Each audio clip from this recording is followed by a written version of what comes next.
Hey everyone, welcome back to another Persona 5 next video. In today's video, we're going to be going over the upcoming weapons, and honestly just weapons in general, and what my opinions are of them in this game. For the most part, I want to be real. Weapons are just vertical investments. That's all they do. They're stat sticks. They increase typically the personal persona, or the personal damage of whichever unit it's on. Because of the fact that weapons are unit specific, I can't transfer them. They're not weapons like in Genshin, like in Honkai Star Rail, in Wuthering Waves, ZZZ, any of these other games where you have weapons or anything, where you can transfer on. Because they're character specific, there is no general use weapon where I can just get it and then transfer it. And when we later on talking about Wuthering Waves, talking about Genshin, where yeah, you should grab these weapons because I can use them on so many different characters. No, in this game, weapons are, I can only use it one character at a time. I can only use it on one character. So if I wanted to go on and pull Katayama's weapon, Katayama's weapon is only for Katayama.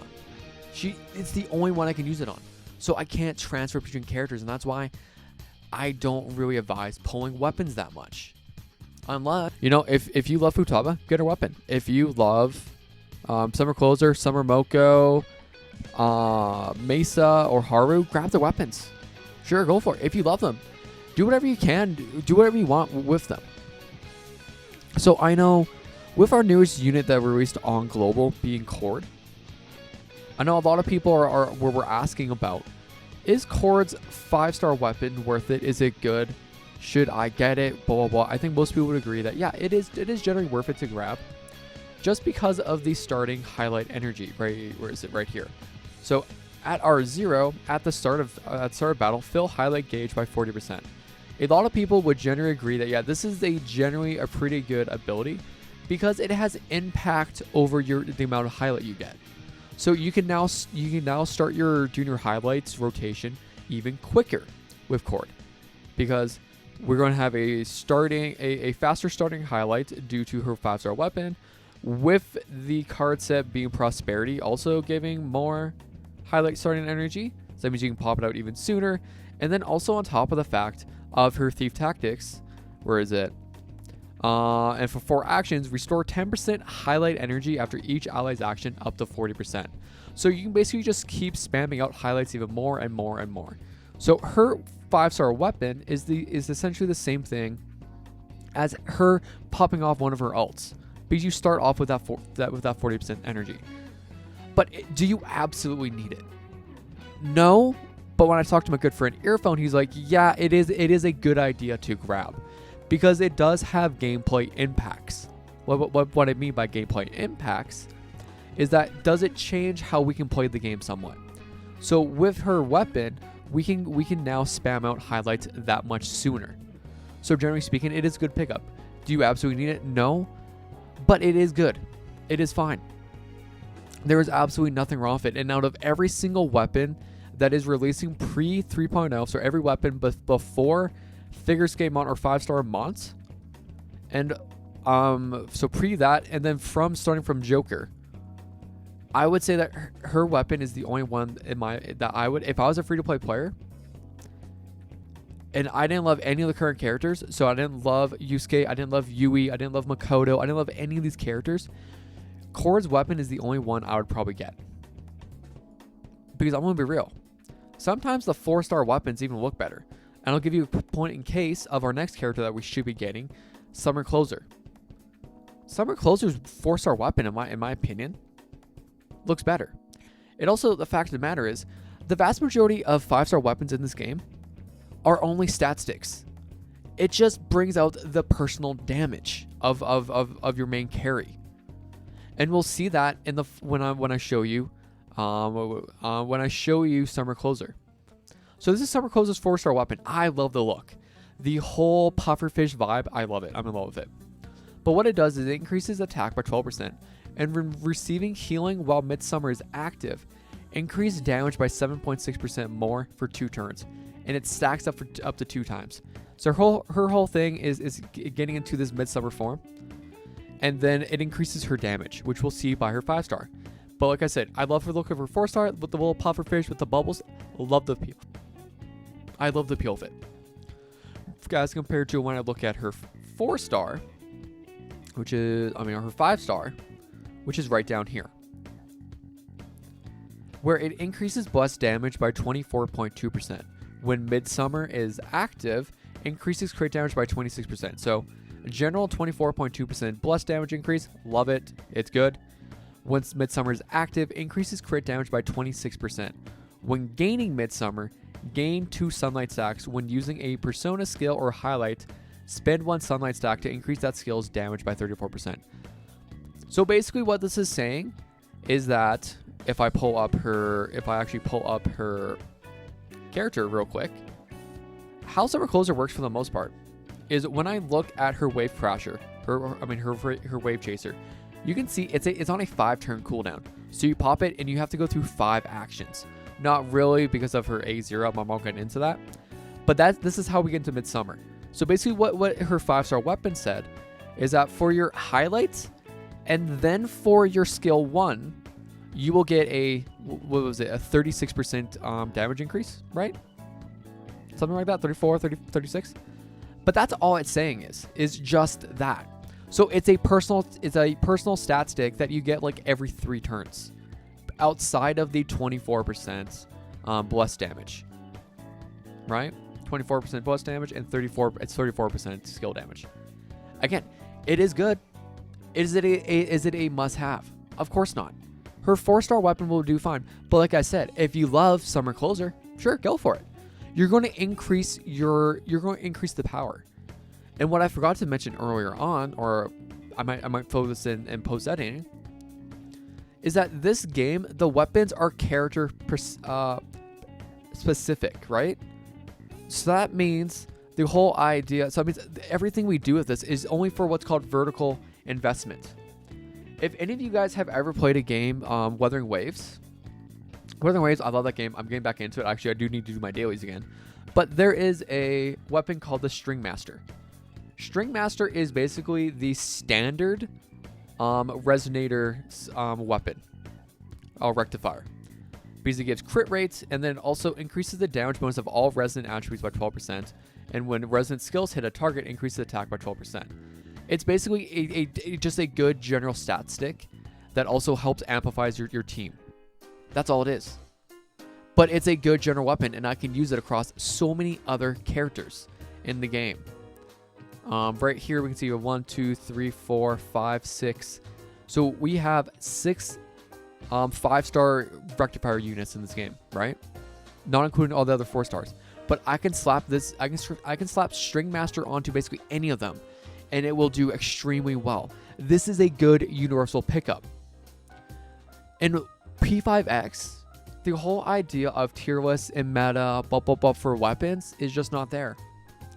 Because the weapons are character specific. So that means you're only looking at really vertical investment. And that's where I can make cases for something like, where is it? I can make a case for, Chord Weapon, because it does have impact. And then the next character I can look at, Futaba right now. When I look at Futaba's weapon, because I just got it today, since I got it for free. I got this for free with the 20 Gecko coins. But what it does is increase attack by 30%. When allies deal weak damage, increase attack by 10% for 2 turns. After Futaba inflicts a debuff with a skill, increase their crit damage taken by 7.6% for 3 turns and stacks up to 2 times. So basically, you always have a 15.2% crit damage intake on them, as well as you're dealing an additional 10% increased attack by 10%. It's a good general pickup if you're using Futaba. Do you absolutely need it? No. It doesn't change the gameplay. Because when I look at her 4-star, increase attack by 12%, and after inflicting disruption virus, increases foes damage taken by 10% for 2 turns. So you still get a damage taken increase. You're just, the only thing you're missing out on is it's just you're changing from a damage taken to a crit damage taken. So if you don't crit, you don't even get this in the first place. But is the weapon still good? Absolutely. If you want a good general power up for your team, this weapon is absolutely worth it for you if you care about it. But do you need it? No. It doesn't change the gameplay. It doesn't change how you do the game. It's just a stat stick for your team. But guess what? I can't put it on my Anj. So when Andrew Anj comes out, I'm going to want to get her weapon too then. But when you're getting these weapons, you have to be careful because are you going to have to skip out on characters? As I'll mention so many times, is are we skipping out on characters? So when I look at my next weapon, that being Summer Moko's I would say is probably one of the easiest skips. I know you don't have to really think about it because for the most part, it's just a healing effect. It just increases your healing effect, which is cool. And then when Dazzling Fireworks is inflicted on the foe, increases damage taken by 8.5% for 3 turns, stacks up to 2 times. So it is a generally good weapon. I also gotta say, I love the look of it. This is another one of those weapons where I say it's a drip. To me, it's a drip pull. Just like Makoto Nijima's was a drip pull. I love the look of these weapons compared to her 4-star. Because her 4-star is right here. Where her 4-star, it's just basically a Spark Cruise looking thing. But what it does is increase attack by 12%. And when Dazzling Fireworks is activated, increase Tomoko's healing effect by 13%. So yeah, her 5-star weapon is just objectively better. But is it worth it? Is it worth having to go maybe 14,000 gems worth? I don't think so. And then going into the next character, Messa. Here's Messa's 5-star. Increase attack by 30%, and when dealing damage of laceration, increases pierce by 25%, and when dealing damage to foes of bleed, increase damage by 25%. It's another general stat stick. They're cool. Don't get me wrong. They look absolutely stunning and amazing. I do like it. But if you're a free-to-play player, especially with the fact that, I'm going to be real, unless if they do some rework for Messa, I think most people are going to skip it anyway. So increase the attack by 12%, and when inflicting bleed to a foe, increase the attack by 1.8%, stacking up to 10 times. So additional 18%. This just gives 30%. I've got to say, if you were grabbing Messa, I think grabbing his 5-star, because his 4-star weapon is just this. It just gives, I guess technically not entirely, because so anytime we look at these weapons, we should be sitting here thinking them of when they're maxed out. So really, this is 24 plus 30. So really, this is a 60% increase. This is a 60% increase of attack compared to a 30%. So you get double attack, but then you're missing out on the pierce, on the laceration, because laceration is his bread and butter. And then you also have your bleed for 25%. So yeah, his weapon is definitely worth it if you want it. But is it absolutely needed? No. It's not needed. And then the heck? I didn't realize that Lucia had a second weapon. That's actually sick. Dude, why does Lucia have such sick weapons? Look at this. Look at these weapons. Like, oh my lord. Those weapons are sick. I love the look of them.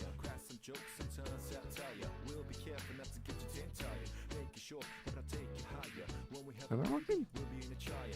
There's no way I'm rocking Cherish's like 4-star, right? I have been rocking his 3-star. Damn. Dude, I'm a loser. Just sucks that everyone has so many weapons. Increases shield effect by 8.7%. Additionally, increase shield effect to allies below 60% by 13.7%. So his 4-star weapon is good enough. The only thing we're getting from his 5-star weapon is a damage percent bonus on the team. And his weapon is, where's the sick looking right there? The sick looking sword. I will say his sword looks amazing. I just don't love the hilt. But increase the defense by 45%, exactly what you want. Increase shield from upright mark by 30%, and each stack of upright mark additionally increases all allies' damage bonus by 8% for 16% total. It's a good weapon. It's a good general weapon. But again, would I advise pulling on it, knowing what the characters we're going to get in the future? Probably not. And then lastly, the last weapon we're going to be looking at today is Haru's weapon. Haru's weapon used to be a must pull in my opinion. Before they reworked Haru, her weapon you needed just because of the ailment accuracy. You needed the ailment accuracy, even though it wasn't. It only gives 17% more ailment accuracy, just because of how insane her ailment accuracy needs was pre-rework buff. It was insane. But what it does is increase the ailment accuracy by 36%, and when user has sight, increases side damage to 24%. And each time user gains customization, increase attack by 34%. It's a really good weapon. I generally like the look of it. I'm not too crazy about the swirly purple, but I do like the general look of the halberd. I just like halberds. It also, in my opinion, looks better than her 4-star, which is just a basic looking halberd. Actually, it looks more like an axe. Yeah, it's just an axe. But all it does is increase attack by 12%, and for each foe with a debuff, increase attack and ailment accuracy by 3.3% up to 9.9. But like I said, we always need to look at the maxed out 6-star version, where it increases by up to 18.9%. So it gives us additional, so her 5-star weapon gives an additional 17%, which back in the day when she first came out, she needed that 17%. She actually did. Nowadays, not so much, and you can absolutely get away. So at the end of the day, I think really Chord's weapon, in my opinion, is worth it for general gameplay use. Futaba's weapon is generally worth it if you want increased crit damage taken. It's good. Cherish's weapon, if you want to grab it. It gives 16% damage increase. Not as good as, you know, someone's like this. And when spending Diagnosis, increase party's damage by 25%. So you get this every other turn. Minami's weapon feels better than Cherish's. I think, quite frankly, we could be using Cherish's weapon and throwing it onto our standard banner. I mean, throwing it onto our 50-50 loss instead. I think that's a better use. But of course, like I always say, do what's best for you. You don't need to follow anyone else's advice. Do what's best for you. If you want to mid-max your character's damage, go for it. All of their weapons will be a nice boost to their personal damage. But like I said before in the video, this game is all about vertical investment when we're looking at weapons, because I can't transfer them outside of, I can use 4-star closer's weapon on her, and that's it. That's the only way the little different goes, is if we're looking at transferring. So this is the summer closer's weapon. I can use it on my closer, but do I want to? No, because all it is a 12% attack bonus at that point. Just like I don't want to use, actually, her weapon would be better. I could use her 4-star closer weapon on summer closer's weapon, or for summer closer more, because all it is a 12%. And if there are any shocked foes, increase attack by 20%. That's more universal than this one is. But that's the thing, is since weapons are only bound to one character only for the most part, except for, you know, like our variant characters, it just doesn't matter. It just doesn't matter because I can't do anything with them. I can't put Barry's weapon on Kasumi. I can't put Kasumi's weapon on Joker. They're all exclusive. So do whatever is best for you. If you want to min-max your character's damage, go for it. That's what I did for Barry. I love Barry. I got Barry's weapon. I love Anj. Anj's weapon was a massive drip hole. This Summer Puppets was a massive drip hole. I don't need these weapons. I just wanted them. That's the whole thing. And that's what I kind of want to make the video about today, was just that. Do what's best for your account. Vertical investment, if you want to do it, go for it. But just know you could be giving up future characters.